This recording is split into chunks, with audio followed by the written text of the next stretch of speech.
Now we will talk about the pulmonary ventilation or the mechanism of breathing. For that, I will show you a small video or the animation on the breathing. The definition of pulmonary ventilation or breathing as mentioned in your book Tortora is the inhalation, that is inflow, and exhalation, outflow of air, involves the exchange of air between the atmosphere and alveoli of the lungs. तो इसमें जो है inhalation और exhalation involve है हवा की और atmosphere से बिटवीन एटमॉस्फेयर और हमारे एल्वलाई के दरमियान जो गैस एक्सचेंज होता है उसे कहते हैं पल्मोनरी वेंटिलेशन या breathing. So to understand the mechanism of breathing, it is very important to understand the concept of gases and pressure. मतलब मैकेनिज्म ऑफ ब्रीदिंग को समझने के लिए बहुत ज़रूरी है कि आप समझें गैसेस और प्रेशर के डिफरेंस को और उनका कॉन्सेप्ट क्या है. तो गैसेस और प्रेशर के कॉन्सेप्ट को समझने के लिए ये आपको पता होना चाहिए कि सारी गैसेस जो हैं वो ट्रैवल करती हैं हायर कॉन्सेंट्रेशन से लोअर कॉन्सेंट्रेशन या हाईएस्ट प्रेशर से लोएस्ट प्रेशर की तरफ. जैसे सिंपल डिफ्यूजन में गैसेस मूव करती हैं जहाँ हायर प्रेशर से लोअर प्रेशर की तरफ. तो पहला स्टेप ब्रीदिंग या पल्मोनरी वेंटिलेशन में जो है वो है इनहेलेशन. और इनहेलेशन में क्या होता है, breathing in is called inhalation या दूसरा नाम इसे इंस्पिरेशन भी कहते हैं. तो हर दफ़ा मतलब जितनी दफ़ा आप सांस लेते हैं इनहेल करते हैं तो उसमें जो प्रेशर हमारे लंग्स में होता है वो बराबर होता है एटमॉस्फेरिक प्रेशर के. मतलब कि सांस अंदर लेने से पहले या हवा अपने लंग्स में अंदर लेने से पहले हमारे जो लंग्स का प्रेशर है वो बराबर होता है एटमॉस्फेरिक प्रेशर के, जो है तकरीबन 760 mm Hg ऑफ मरकरी. तो बच्चों दो तरह के प्रेशर हमारे लंग्स के अंदर याद रखने होंगे आपने.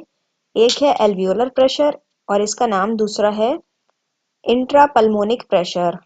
This is Tortora page number 892. अपने पास नोट कर लें, पेज नंबर है 892. और इसमें क्या दिखाया हुआ है कि दो तरह के प्रेशर आपके लंग्स में होते हैं. एक एटमॉस्फेरिक तो प्रेशर तो आपको पता ही है, लंग्स के अंदर एल्वियोलर प्रेशर या दूसरा नाम है इंट्रा एल्वियोलर प्रेशर या इंट्रा पल्मोनिक प्रेशर. ये है टॉर्टोरा पेज नंबर 891. तो प्रेशर चेंजेस या प्रेशर डिफरेंस जो है हमारे लंग्स में मतलब बहुत ज़रूरी है और ये होता है basis for the pulmonary ventilation या ब्रीदिंग. इसकी वजह से हम सांस लेते हैं. एक होता है हमारे लंग के अंदर एल्वियोलर प्रेशर या इंट्रापल्मोनिक प्रेशर और एक होता है इंट्राप्ल्यूरल प्रेशर.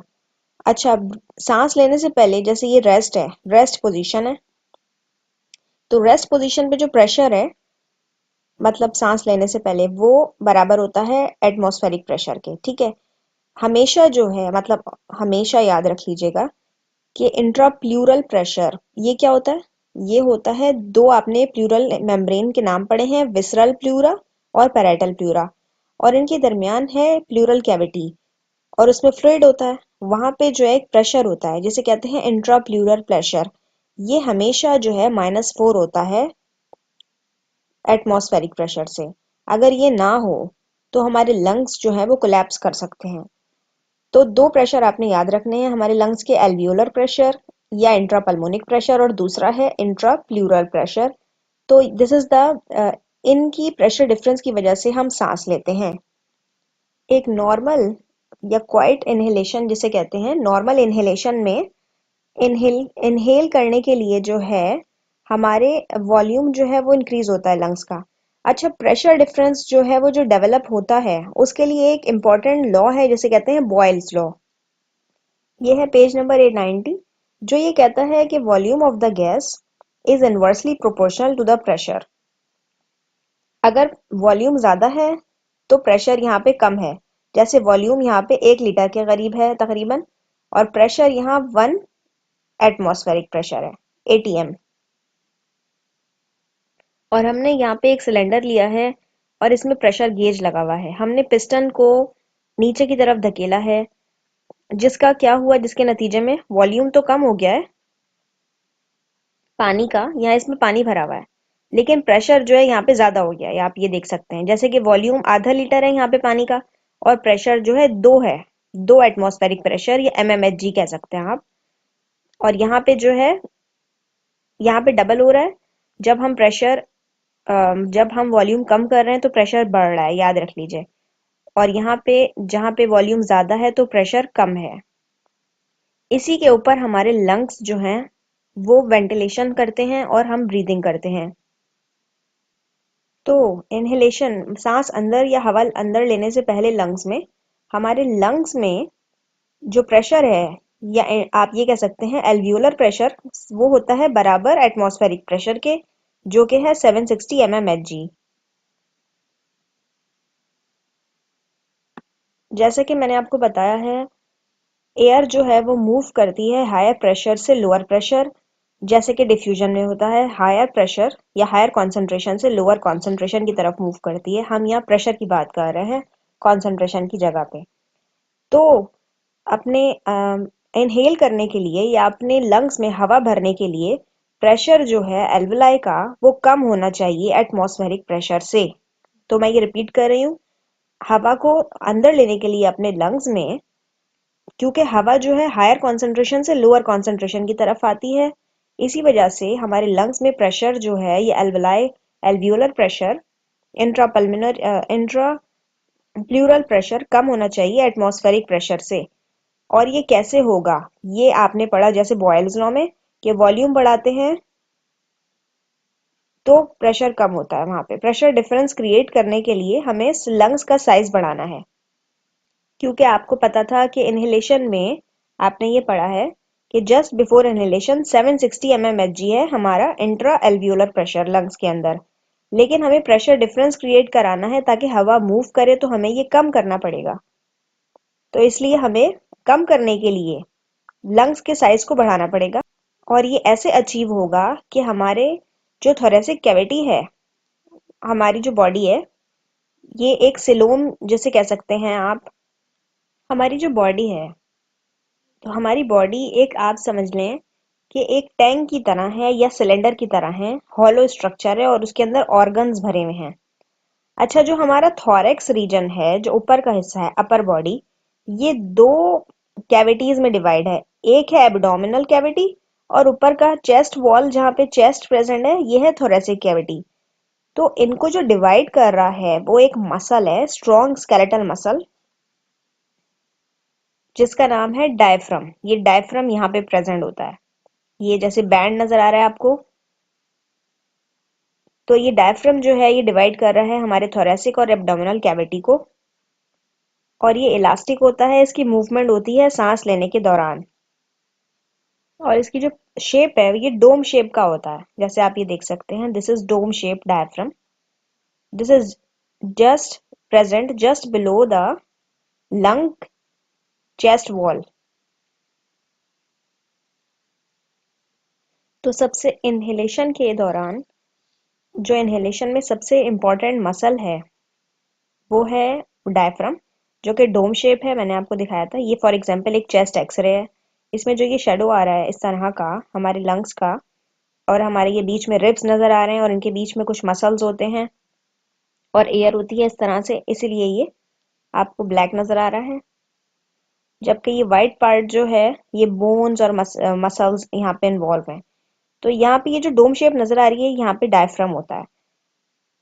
और डायफ्राम जो है ये floor of the thoracic cavity आपको ये बनाता है। This is the floor of the thoracic cavity. अच्छा, इसकी जो इनर्वेशन है, मतलब नर्व सप्लाई है डायफ्राम की, वो कर रही हैं phrenic nerves, fibres. Phrenic nerves, the fibre of the phrenic nerve, इसको इनर्वेट कर रहे हैं कहाँ पे, सर्वाइकल C3 C4 और C5 पे। दोबारा से बता देती हूँ, the most important muscle which is involved, skeletal muscle आप बोलेंगे, which is involve in inhalation is diaphragm, और ये डोम शेप होता है। इसकी जो नर्व सप्लाई है वो फ्रेनिक नर्व्स कर रही हैं, और ये अराइज हो रही हैं spinal cord, cervical, C3, C4 and C5 पे। यहाँ पे जो स्पाइनल कॉर्ड से इनकी लोकेशन बता रही हूँ मैं, फ्रेनिक नर्व्स जो इनको नर्व सप्लाई कर रही हैं। तो इनहेलेशन में जो है कॉन्ट्रैक्शन होती है डायफ्राम की, जो स्केलेटल मसल डोम शेप आपको पढ़ाया है। तो ब्रीथ मतलब सांस अंदर लेने से पहले डोम शेप आपको यहाँ पे नजर आ रहा होगा, फॉर एग्जाम्पल डायफ्राम। ये सांस या हवा अंदर लेने से पहले है। जब हम हवा अंदर लेते हैं तो इसकी कॉन्ट्रैक्शन होती है, ये कॉन्ट्रैक्शन होती है। हवा अंदर लेने के लिए ये कॉन्ट्रैक्ट होगा और इसका जो डायामीटर है वो वर्टिकली नीचे की तरफ मूव करेगा, डिसेंड कर जाएगा डायफ्राम हमारा तकरीबन 1 सेंटीमीटर के करीब। तो ये जब नीचे आ जाएगा तो इसका हमारा वॉल्यूम बढ़ जाएगा, हमारा लंग्स का वॉल्यूम बढ़ जाएगा चेस्ट वॉल का।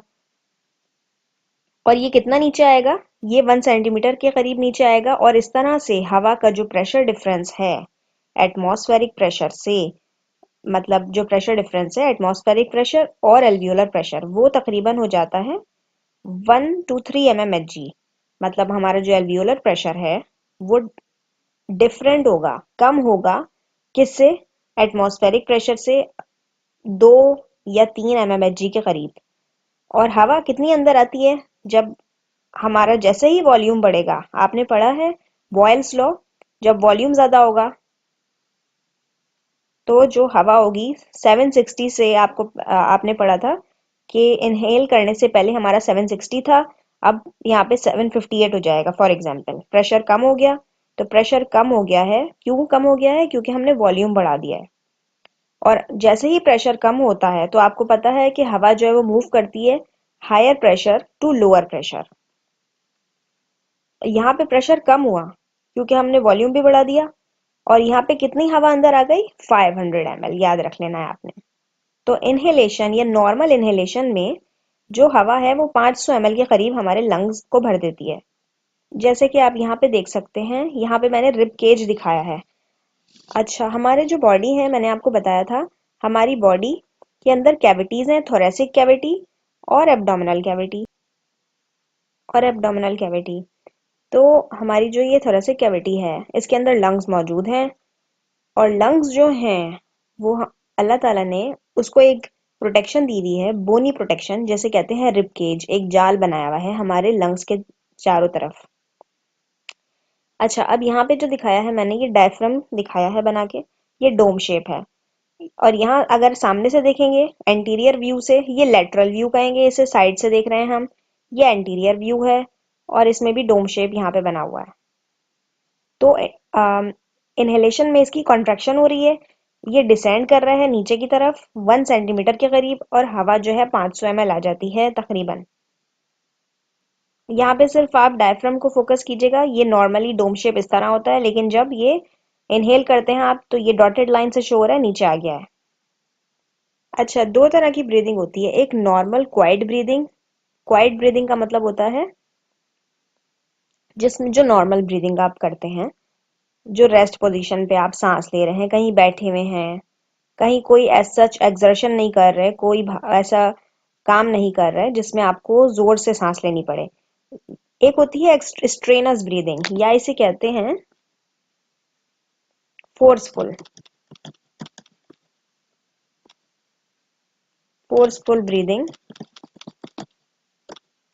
जो डायफ्राम है वो तकरीबन डिसेंड कर जाता है, मतलब वो वर्टिकली डाउनवर्ड मूव करेगा 10 सेंटीमीटर। हमने पढ़ा था 1 सेंटीमीटर क्वाइट इनहेलेशन में, लेकिन स्ट्रेनस इनहेलेशन या फोर्सफुल इनहेलेशन या ब्रीदिंग में 10 सेंटीमीटर के करीब जो है मूव करेगा डाउनवर्ड, ताकि वॉल्यूम बढ़ सके डायफ्राम। और ये प्रेशर डिफरेंस कितना आ जाएगा, 100 mmHg, जबकि नॉर्मल में था कितना, नॉर्मल में था 1 to 3, या तकरीबन नॉर्मली 2 होता है mmHg। लेकिन जब आप भाग रहे हैं, दौड़ रहे हैं, कोई ऐसा काम कर रहे हैं जिसमें आपको एक्सरसाइज की जरूरत है, स्ट्रेनस मतलब के एक्सर्शन कर रहे हैं, बहुत ज्यादा डीप इनहेलेशन कर रहे हैं, तो उसके अंदर जो डायफ्राम है वो डाउनवर्ड मूवमेंट हो जाती है उसकी 10 सेंटीमीटर। और जो प्रेशर डिफरेंस आता है, मतलब कि एटमॉस्फेरिक प्रेशर से कम हो जाता है एल्वियोलर प्रेशर तकरीबन 100 mmHg। और हम हवा अंदर ले लेते हैं 2 से 3 लीटर एयर अपने लंग्स में, क्योंकि प्रेशर डिफरेंस ज़्यादा हो रहा है तो इसी वजह से हवा भी ज़्यादा अंदर आ रही है। अच्छा बच्चों, बहुत इंपॉर्टेंट पॉइंट ये है दूसरा। पहले तो हमने पढ़ लिया कि डायफ्राम कॉन्ट्रैक्ट करता है इनहेलेशन में, और दो तरह की ब्रीदिंग, क्वाइट इनहेलेशन और स्ट्रेनस इनहेलेशन पढ़ी। एक में जो है 1 सेंटीमीटर के करीब डायफ्राम नीचे मूव करता है और एक में जो है 10 सेंटीमीटर। अच्छा, दूसरा पॉइंट इंपॉर्टेंट ये है कि कॉन्ट्रैक्शन जो है डायफ्राम की वो 75% एयर अंदर लाती है लंग्स में ड्यूरिंग क्वाइट ब्रीदिंग। मतलब कि नॉर्मल जो ब्रीदिंग हम कर रहे होते हैं, क्वाइट या नॉर्मल ब्रीदिंग में 75% के करीब जो एयर आ जाती है हमारे लंग्स में वो डायफ्राम कॉन्ट्रैक्ट करने से ही आ जाती है। और डायफ्राम की जो ये डाउनवर्ड मूवमेंट है या कॉन्ट्रैक्शन आप समझ लें, डायफ्राम की जो कॉन्ट्रैक्शन होती है वो उसकी वो रेजिस्ट कौन कर सकता है? प्रेगनेंसी या ओबेसिटी, मतलब कि बहुत ज़्यादा मोटापा, और कन्फाइनिंग जो बहुत ज़्यादा टाइट क्लोथिंग, टाइट कपड़े पहनते हैं, उनको भी बहुत मुश्किल हो सकती है उनका डायफ्राम जो है वो कॉन्ट्रैक्ट करने में, इनहेलेशन में, तो सांस लेने में मसला हो सकता है। अच्छा, दूसरा मसल जो बहुत इंपॉर्टेंट है हमारे इनहेलेशन में काम आता है वो है एक्सटर्नल इंटरकॉस्टल्स। जब ये इनकी कॉन्ट्रैक्शन जब होती है तो हमारी जो रिब्स हैं वो आगे की तरफ एलिवेट करती हैं, या फिर आगे की तरफ वॉल्यूम उनका बढ़ जाता है, आउटवर्ड मूव करती हैं, जिसकी वजह से हमारा एंटीरियो पोस्टीरियर और लेटरल डायमीटर चेस्ट कैविटी का बढ़ जाता है। एंटीरियो मतलब आगे से, और बैक साइड से पोस्टीरियर होता है लंग्स में। तो लंग्स का आगे से और पीछे से डायमीटर बढ़ जाता है। चेस्ट वॉल की बात हो रही है, चेस्ट कैविटी, कैविटी है ये पूरी, या थोरेसिक कैविटी आप बोल सकते हैं। और लेटरल मतलब साइड से, इस तरफ से, यहाँ से भी डायमीटर बढ़ जाता है। तो बच्चों, फॉर एग्जाम्पल ये है पेज नंबर टोटोरा का 891। यहाँ पे आप देख सकते हैं एक्सटर्नल इंटरकोस्टल मसल्स। मैंने आपको बताया है कि दो मसल बहुत इंपॉर्टेंट है, एक स्केलेटल मसल है डायफ्राम, उसकी कॉन्ट्रैक्शन होती है इनहेलेशन में। दूसरा है एक्सटर्नल इंटरकोस्टल मसल्स। ये कौन सी मसल्स होते हैं? ये रिब्स जो हैं हमारी, रिब्स के दरमियान जो मसल्स हैं लगे हुए, उनको कहते हैं एक्सटर्नल इंटरकॉस्टल्स। अच्छा, इस तरह लगे हुए हैं ये, कुछ मसल्स जो हैं उनकी डायरेक्शन अपवर्ड है और कुछ की जो है वो लोअर मतलब नीचे की तरफ है। तो वो वाले मसल्स, तो मतलब आगे से, और फॉर एग्जांपल जो आगे की साइड पे लगे हुए हैं और बैक साइड से जो हैं ये इस तरह से हैं। अच्छा, दोनों तरफ एक्सटर्नल इंटरकॉस्टल्स भी होते हैं और इंटरनल इंटरकॉस्टल्स भी होते हैं। एक्सटर्नल इंटरकॉस्टल्स की जब कॉन्ट्रैक्शन होगी तो इनहेलेशन में, ये इनहेलेशन में जो है एक्सटर्नल इंटरकॉस्टल मसल्स की कॉन्ट्रैक्शन होती है, और ये जो हैं एलिवेट करते हैं रिब्स को, अपवर्ड एलिवेट करते हैं, ठीक है। तो बच्चों ये देखिए, ये एक रिब केज है, और रिब केज में आप ये देख सकते हैं यहाँ इनहेलेशन लिखा हुआ है, और इनहेलेशन जहाँ लिखा हुआ है यहाँ पे आपको नजर आ रही होगा कि चेस्ट कैविटी जो है इसका साइज बढ़ रहा है या रिब केज का साइज बढ़ रहा है, हमारी रिब्स आगे की तरफ आ रही हैं। तो एक्सटर्नल इंटरकॉस्टल मसल्स की जो कॉन्ट्रैक्शन है वो रिब केज को, साइज को बढ़ाती है, आगे की तरफ कराती है, अपवर्ड एंड आउटवर्ड मूवमेंट कराती है। जैसे आप एक देख सकते हैं, एक एक बाल्टी ले लें, एक बकेट ले लें, उसका हैंडल है उसको ऊपर नीचे मूव करें। इसी तरह से हमारे जो रिब्स हैं, समझ लें ये एक बकेट है और ये जो इसका हैंडल नजर आ रहा है ये हमारी रिब है, क्योंकि हमारी रिब्स यहाँ पे देखें ऐसी ही होती हैं। और जब इनहेलेशन होती है तो ये ऊपर और आउटवर्ड मूवमेंट होती है, फिर एक्सेल होती है वापस नीचे आ जाती हैं, फिर इनहेलेशन होती है ये वापस मूव करती हैं ऊपर की तरफ, बाहर की तरफ, फिर वापस नीचे आ जाती हैं। तो ये, तो दो चीजें हो रही हैं, आप देखें यहाँ पे। एक तो चेस्ट कैविटी या थोरेसिक कैविटी की वॉल्यूम बढ़ रही है, जिसकी वजह से रिब्स जो है आउटवर्ड एंड अपवर्ड मूव कर रही हैं, एलिवेट हो रही हैं रिब्स। तो इस तरह वॉल्यूम बढ़ रहा है चेस्ट कैविटी का, थोरेसिक कैविटी का। दूसरा क्या हो रहा है, डायफ्राम डोम शेप, ये ऊपर वाला जो है ये एक्सहेलेशन में होता है। तो ये डॉटेड लाइन जो है ये इनहेलेशन शो कर रहा है। ये देखिए ये इनहेलेशन है, जिसकी वजह से वॉल्यूम बढ़ रहा है मजीद और आपके थोरेसिक कैविटी का। तो डायफ्राम जो है ये कॉन्ट्रैक्ट करता है और एक्सटर्नल इंटरकॉस्टल ये कॉन्ट्रैक्ट करते हैं। इन शॉर्ट ये वॉल्यूम आपका बढ़ जाता है थोरेसिक कैविटी का। तो अब आपको ये पॉइंट समझ आ गया होगा।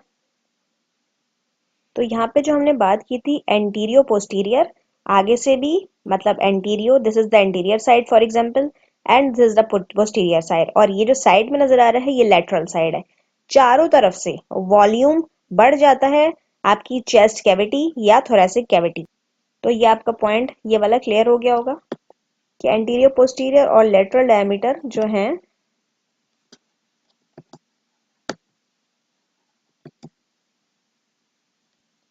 ये बढ़ा रहे हैं चेस्ट कैविटी का। अच्छा, जो एक्सटर्नल इंटरकॉस्टल मसल्स की जो कंट्रैक्शन हो रही है ये तकरीबन 25% के करीब एयर जो है वो आप ला रही है लंग्स के अंदर, या आपके लंग्स को हवा से भर रही है 25% के करीब नॉर्मल ब्रीदिंग में। जबकि मैंने आपको यहाँ पे बताया था कि 75% जो है वो ब्रीदिंग क्वाइट या नॉर्मल ब्रीदिंग में वो डायफ्राम की कॉन्ट्रैक्शन से हवा अंदर आती है। अब जैसे ही हमारे लंग्स में हवा भरती है, जो प्रेशर है एल्वियोलर प्रेशर या इंट्रापल्मोनिक प्रेशर वो 760 से 750 हो जाता है, या आप यूं कह दें कि बहुत ज़रूरी है, क्योंकि प्रेशर डिफरेंस क्रिएट हुआ था और वॉल्यूम प्रेशर डिफरेंस क्रिएट कराने के लिए हमने वॉल्यूम को बढ़ाया। जब हमने वॉल्यूम बढ़ा दिया तो प्रेशर जो है ये कम हो गया लंग्स के अंदर, क्योंकि आपने पढ़ा है वॉल्यूम, बॉयल्स लॉ कहता है वॉल्यूम जब कम होता है तो प्रेशर जो है, वॉल्यूम सॉरी ज़्यादा होता है तो प्रेशर कम होता है। तो हमने वॉल्यूम बढ़ाया तो लंग्स में से प्रेशर कम हो गया और हवा अंदर आ गई। अच्छा, ये जो प्रेशर डिफरेंस है ये एटमॉस्फेयर और एल्वलाई के दरमियान पैदा हो जाता है या क्रिएट हो जाता है इनहेलेशन के अंदर। अच्छा, अब बात करते हैं स्ट्रेनस ब्रीदिंग की, जिसमें क्या होता है आप फोर्सफुली वेंटिलेशन या इनहेलेशन करते हैं। तो डीप और फोर्सफुल इनहेलेशन में हमारे एक्सेसरी मसल्स जो हैं इंस्पायरेशन के वो काम करते हैं, जिससे थोरेसिक कैविटी या चेस्ट कैविटी का साइज बढ़ता है। अच्छा, इन मसल्स का नाम इसलिए लिया गया है क्योंकि ये इनकी कंट्रीब्यूशन और बहुत एफर्ट जो है, मतलब इनकी कंट्रीब्यूशन जो है वो थोड़ी कम होती है नॉर्मल इनहेलेशन से। नहीं, बल्कि ये बात है कि आप नॉर्मल ब्रीदिंग में थोड़े से मसल्स इन्वॉल्व हैं, सिर्फ एक्सटर्नल इंटरकॉस्टल्स और डायफ्राम। जबकि आप जब बहुत ज़्यादा कोई ऐसी एक्टिविटी करते हैं, बहुत ज़्यादा मेहनत कर वाला काम करते हैं, भागते हैं, दौड़ते हैं, एक्सरसाइज करते हैं या सीढ़ियाँ चढ़ते हैं बहुत जल्दी जल्दी, तो उसमें आपके जो ज़्यादा मसल इन्वॉल्व होते हैं। तो फोर्सफुल वेंटिलेशन या फोर्सफुल इनहेलेशन में जो है वो हमारे ज़्यादा मसल इन्वॉल्व हैं, और ये क्योंकि हमें विगरसली कॉन्ट्रैक्शन चाहिए होती है इसलिए ज़्यादा मसल इन्वॉल्व हो जाते हैं। अच्छा, अब यहाँ पे शुरू से देखते हैं। फॉर एग्जाम्पल रेस्ट में मैंने आपको बताया था जस्ट बिफोर इनहेलेशन जो प्रेशर आपके लंग्स का प्रेशर है या इंट्रा एल्वियोलर प्रेशर है वो होता है 760 mmHg। जैसे ये देखें एल्वियोलर प्रेशर 760 mmHg है, और एटमॉस्फेरिक प्रेशर जो है वो तो रहता ही 760 mmHg है। तो एटमॉस्फेरिक प्रेशर रेस्ट पे, मतलब जस्ट बिफोर इनहेलेशन, आपके लंग्स में 760 mmHg आता है। और लेकिन याद रख लीजिएगा कि इंट्रा प्लूरल प्रेशर जो है वो कौन सा है, आपको पता है आपके दो किस्म की प्लूरा बताई थी मैंने जो कि सीरस मेम्ब्रेन है, एक थी पैराइटल प्लूरा और एक थी विसिरल प्लूरा। तो विसिरल प्लूरा जो है वो internal lining of the lungs को बोलते हैं, पैराइटल प्लूरा जो है वो आपकी जो चेस्ट कैविटी है उसकी लाइनिंग को बोलते हैं पैराइटल प्लूरा। ये दोनों एक दूसरे से स्टिक होती हैं, चिपकी हुई होती हैं, इनके दरमियान एक कैविटी है जिसे प्लूरल कैविटी कहते हैं। अच्छा, वो ये जो प्लूरल कैविटी है इसके अंदर फ्लूइड होता है और यहाँ पे प्रेशर होता है, उसे कहते हैं इंट्रा प्लूरल प्रेशर। ये हमेशा -4 रहता है एटमॉस्फेरिक प्रेशर से, क्योंकि अगर ये जो है वो -4 नहीं रहा, ये अगर एटमॉस्फेरिक प्रेशर के बराबर हो गया तो पता है आपका लंग्स कोलैप्स कर सकता है, लंग्स जो है वो बिल्कुल सुकड़ जाएंगे। ठीक है। अच्छा, अब क्या है इनहेलेशन में। इनहेलेशन में एटमॉस्फेरिक प्रेशर जो है वो 760 mmHg है, एल्वियोलर प्रेशर जो है वो हो जाता है 758। हुआ कैसे? हमने जो है अपनी चेस्ट कैविटी या थोरेसिक कैविटी का वॉल्यूम बढ़ा दिया, और वॉल्यूम जब बढ़ाया तो बॉयल्स लॉ कहता है कि जब वॉल्यूम बढ़ाते हैं तो प्रेशर कम होता है। तो 760 से 758 mmHg आ गया एल्वियोलर प्रेशर, जबकि इंट्राप्लूरल प्रेशर जो है वो -4 के डिफरेंस पे ही रहा एल्वियोलर प्रेशर से। अच्छा, ये जो इंटरप्लूरल प्रेशर है ये एल्वियोलर प्रेशर से -4 रहता है। तो आपका यहाँ पे क्या हुआ, यहाँ पे डायफ्राम नीचे आ गया 1 सेंटीमीटर अगर तो नॉर्मल क्वाइट ब्रीदिंग है, और अगर स्ट्रेनस ब्रीदिंग है या फिर फोर्सफुल इनहेलेशन या वेंटिलेशन है तो ये 10 सेंटीमीटर के करीब नीचे आता है। और 500 ml जो है वो नॉर्मल ब्रीदिंग में हवा अंदर आती है, और 2 से 3 लीटर जो है वो फोर्सफुल वेंटिलेशन में आती है। और इसी तरह से जो है वो आपकी chest cavity anteroposterior anteriorly posteriorly और लेटरली साइज जो है बढ़ गया, और आप ये देख सकते हैं लंग एक्सपैंड हो गए हैं इसी। और प्रेशर जो है वो हो गया है 758 mmHg। यहाँ पे एक्सटर्नल इंटरकॉस्टल मसल्स ने जो है कॉन्ट्रैक्ट किया, जिसकी वजह से रिब्स जो है आउटवर्ड और अपवर्ड मूव कर गई हैं।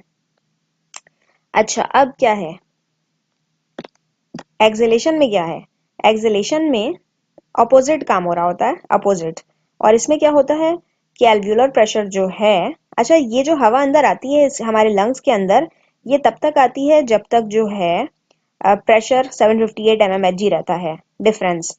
और जैसे ही प्रेशर यहाँ से बढ़ेगा 758 से, तो जो है हवा अंदर आना बंद हो जाती है। तो यहाँ पे क्या होता है, प्रेशर 762 हो जाता है, बढ़ जाता है। और जब प्रेशर बढ़ता है यहाँ पे, तो आपने पढ़ा है कि वॉल्यूम, बॉयल्स लॉ ये कहता है कि प्रेशर जो है जहाँ प्रेशर ज्यादा होगा वहां वॉल्यूम कम होगा। तो जब प्रेशर ज्यादा हो गया हवा का, तो हमारे वॉल्यूम लंग्स का अपने आप कम हो गया, तो यहाँ रिलैक्सेशन हो जाती है। यहाँ पे कॉन्ट्रैक्शन हो रही है, यहाँ पे रिलैक्सेशन हो रही है, मतलब कि एक्सहेलेशन में कोई सच काम नहीं हो रहा है, इनहेलेशन में काम हो रहा है। मतलब एक्टिवली हमारे जो लंग्स हैं, मसल्स हैं, वो कॉन्ट्रैक्ट कर रहे हैं। यहाँ पे सिर्फ रिलैक्स कर रहे हैं, अपने आप रिकॉइल अपनी वापस अपनी ओरिजिनल पोजीशन पे आ रहे हैं जो कि रेस्ट पोजीशन पे थे। और यहाँ पे जो है प्रेशर डिफरेंस जो है, एल्व्यूलर प्रेशर 762 हो गया, 58 से बढ़ गया, और इंट्राप्लूरल प्रेशर जो है वो 756 हो गया। ठीक है। और ये एक्सहेल हम तब तक करते हैं जब तक 762 mmHg हमारा प्रेशर रहता है एल्विलाई का। जैसे ही ये 60 हो जाएगा तो ये हम रेस्ट वाली पोजीशन आ जाती है। और फिर क्या होता है उसके बाद, हमारे जो साइज है लंग्स का वो बढ़ना शुरू होता है। जैसे ही बढ़ना शुरू होगा तो प्रेशर डेवलप हो जाएगा डिफरेंस, और हवा खुद ही भागती हुई अंदर आएगी हमारे लंग्स के अंदर। अच्छा, जो फोर्सफुल वेंटिलेशन मैंने या फोर्सफुल इनहेलेशन बताया था आपको, या स्ट्रेनस ब्रीदिंग में, जिस उसमें कौन कौन से मसल इन्वॉल्व हैं ये देख लेते हैं। इसमें है स्टर्नोक्लेमास्टॉइड मसल, दूसरा है स्केलीन मसल, तीसरा है पेक्टोरलिस माइनर मसल। तो स्टर्नोक्लेमास्टॉइड मसल क्या करते हैं, स्टर्नम को एलिवेट करते हैं, इनका वॉल्यूम बढ़ाते हैं। तो ये आपके हैं जो डीप लेबर्ड ब्रीदिंग में एक्सेसरी मसल इन्वॉल्व है, स्टर्नोक्लेमास्टॉइड, स्केलीन और पेक्टोरलिस। ये देखिए, ये स्टर्नोक्लेमास्टॉइड होते हैं, ये स्केलीन होते हैं, और पेक्टोरलिस माइनर होते हैं। जो स्टर्नोक्लेमास्टॉइड हैं ये स्टर्नम, क्योंकि स्टर्नो से नाम याद है तो स्टर्नम को एलिवेट करेंगे। स्केलीन जो हैं पहली दो रिब्स जो हैं शुरू की, उनको एलिवेट करेंगे। जैसे ये शुरू की दो रिब्स हैं, इनको एलिवेट करेंगे, दैट्स इट स्केलीन। ये first two ribs, that's it. और पेक्टोरलिस माइनर जो हैं ये थर्ड से लेके फोर्थ रिब तक एलिवेट करेंगे।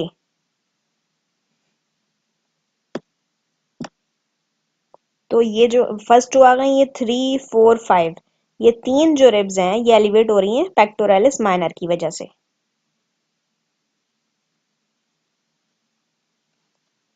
और नॉर्मल क्वाइट इनहेलेशन या फोर्सफुल क्वाइट इनहेलेशन आप कह दें, या फोर्सफुल वेंटिलेशन, इन दोनों में मस्कुलर कॉन्ट्रैक्शन होती है। और आपको पता है एक्सेसरी मसल इन्वॉल्व है फोर्सफुल इनहेलेशन में। तो ये जो प्रोसेस है इनहेलेशन का, ये एक्टिव कहलाता है, एक्टिव प्रोसेस है ये। अच्छा, एक्सहेलेशन या एक्सपायरेशन की बात कर लेते हैं। ये भी होता है प्रेशर ग्रेडियंट या प्रेशर डिफरेंस के पैदा हो जाने की वजह से। लेकिन इसमें क्या होता है, प्रेशर ग्रेडियंट अपोजिट डायरेक्शन में हो रहा है। मतलब हवा जब बाहर से अंदर नहीं आ रही, अंदर से बाहर जा रही है।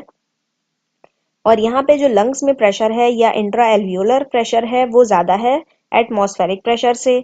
नॉर्मल या क्वाइट एक्सहेलेशन में या क्वाइट ब्रीदिंग जो है वो एक पैसिव प्रोसेस है, क्योंकि कोई भी मसल कॉन्ट्रैक्शन इसमें इन्वॉल्व नहीं है। तो याद रख लीजिएगा, अगर मैं पूछूंगी कौन सा ऐसा फेज है ब्रीदिंग का, इनहेलेशन या एक्सहेलेशन, तो आप बताएंगे जिसके अंदर मसल कॉन्ट्रैक्शन इन्वॉल्व नहीं है, तो वो है एक्सपायरेशन या एक्सहेलेशन। तो एक्सहेलेशन में क्या है, एयर जो है वो एक्सपेल होती है लंग्स से बाहर। रिब्स और स्टर्नम जो है वो अपनी ओरिजिनल पोजीशन पे आ जाती हैं। थोरेसिक कैविटी का साइज कम हो जाता है, डायफ्राम रिलैक्स हो जाता है और आर्च करता है, मतलब मूव करता है अपवर्ड। डोम शेप होता है ना ये। और जब आप इनहेल करते हैं तो ये नीचे आके बिल्कुल स्ट्रेट हो जाता है, वर्टिकली डाउनवर्ड मूव करता है कॉन्ट्रैक्ट होने के साथ साथ। जबकि यहाँ पे रिलैक्स होता है, कॉन्ट्रैक्ट नहीं होता, रिलैक्स होता है और अपवर्ड मूवमेंट होती है। जैसे कि आप ये देख सकते हैं, ये डायफ्राम एक्सहेलेशन यहाँ पे हो रही। फॉर एग्जाम्पल ड्यूरिंग एक्सहेलेशन यहाँ पे जो है डायफ्राम वापस अपनी जगह पोजीशन पे चला जाता है एक्सहेलेशन में। और ये जो दूसरे मसल्स हैं वापस एक्सटर्नल इंटरकॉस्टल मसल्स, ये भी रिलैक्स हो जाते हैं। तो चेस्ट कैविटी का साइज जो है वो वापस अपनी ओरिजिनल पोजीशन पे आ जाता है, या रिकॉइल कह सकते हैं आप, मसल्स रिकॉइल हो जाते हैं। अच्छा, एक्सहेलेशन शुरू कब होता है, जब इंस्पायरेटरी मसल्स हमारे यानी कि डायफ्राम और एक्सटर्नल इंटरकॉस्टल मसल्स रिलैक्स होना शुरू होते हैं। तो डायफ्राम रिलैक्स करता है, डोम शेप जो हमारा मसल है डायफ्राम का वो सुपीरियरली मतलब अपवर्ड मूव करता है ड्यू टू इलास्टिसिटी, क्योंकि इसकी इलास्टिक होता है ये, इस वजह से ये मूव करता है वापस अपनी ओरिजिनल पोजीशन पे। As the external intercostal relax the ribs is depressed. तो डिप रिब्स जो हैं वो एलिवेट हो रही थी इनहेलेशन में, यहाँ पे वापस अपनी ओरिजिनल पोजीशन पे आ जाती हैं, डिप्रेस हो जाती हैं। जैसे आप ये देख सकते हैं, फॉर एग्जाम्पल ये रिब है, तो ये जब इनहेल हो रहा है तो ये अपवर्ड और आउटवर्ड मूव कर रही है। लेकिन एक्सहेलेशन में ये वापस अपनी ओरिजिनल पोजीशन पे डाउनवर्ड आ रही है, डिप्रेस, इस तरह डिप्रेस हो रही है। ये जो एक्सहेलेशन में मूवमेंट होती हैं डायफ्राम और डायफ्राम के अलावा एक्सटर्नल इंटरकॉस्टल की, ये डिक्रीज करती हैं vertical, lateral, anterior, posterior diameter thoracic cavity का, जिसकी वजह से लंग का वॉल्यूम कम हो जाता है। एल्वियोलर प्रेशर जो है वो, जब लंग का वॉल्यूम कम होगा तो according to the Boyle's law, जब वॉल्यूम कम होता है तो प्रेशर ज्यादा होता है। तो प्रेशर यहाँ पे ज्यादा है, 762 mmHg है।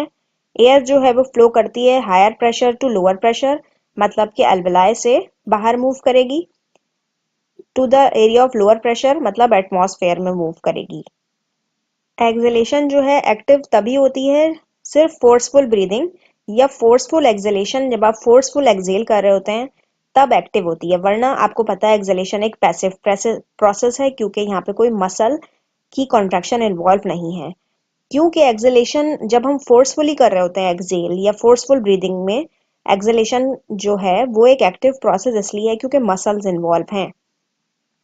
तो फोर्सफुल एक्सहेलेशन कब होती है, जैसे कि हम कोई प्ले कर रहे हैं कोई इंस्ट्रूमेंट को, जैसे फ्लूट, हम बांसुरी बजाते हैं तो उसमें हम फोर्सफुली एक्सहेल कर रहे होते हैं। तो इसमें क्या होता है, फोर्सफुल एक्सहेलेशन में मसल्स ऑफ एक्सहेलेशन कौन कौन से इन्वॉल्व हैं जो कॉन्ट्रैक्ट कर रहे हैं, एब्डोमिनल्स और इंटरनल इंटरकॉस्टल मसल कॉन्ट्रैक्ट करते हैं।